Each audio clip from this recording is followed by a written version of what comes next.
A couple of well-known businesses in Albuquerque are now refusing to take cash because they're tired of getting robbed. News 13's George Gonzalez is live near Montano and Taylor Ranch with the story. After getting robbed over and over again over the past few months, both Subway and Family Dollar are hoping going cashless will keep thieves away and keep their workers safe. 4 and 5 in the last 2.5 months. 16-year-old Jocelyn Saul and her co-workers know all too well the terror of being held at gunpoint. That's why the Subway on Montano and Taylor Ranch stopped accepting cash last month. So basically the guys, they would just walk in through the door and they'd stop at the counter. My first experience was I walked over to him, asked him if he would like anything, and he nodded his head. I reached to grab something, and the next thing I knew, he had pulled out a gun. According to employees, the robbers have been different each time.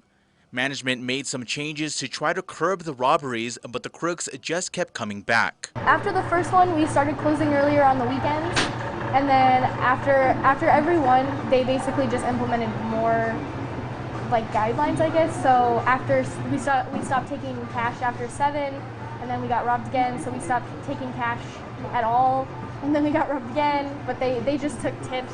After the fast food restaurant stopped accepting cash, the Family Dollar in the same strip mall started getting hit. Now that store has gone cashless too. I came in one night after work, just gonna grab a couple things and went to pay cash. And the girl says, "Oh, I don't take cash."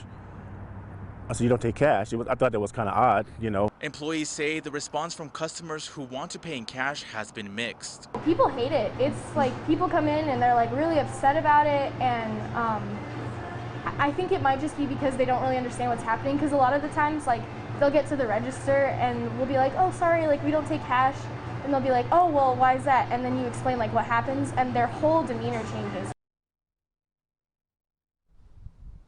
And employees say that they do feel safer now. However, there is no word on how long the cashless policy will last. Back to you. Okay, thanks, George. Now, we have reached out to see if they have any suspects in those robberies at the Subway or Family Dollar. We have not heard back from APD on that.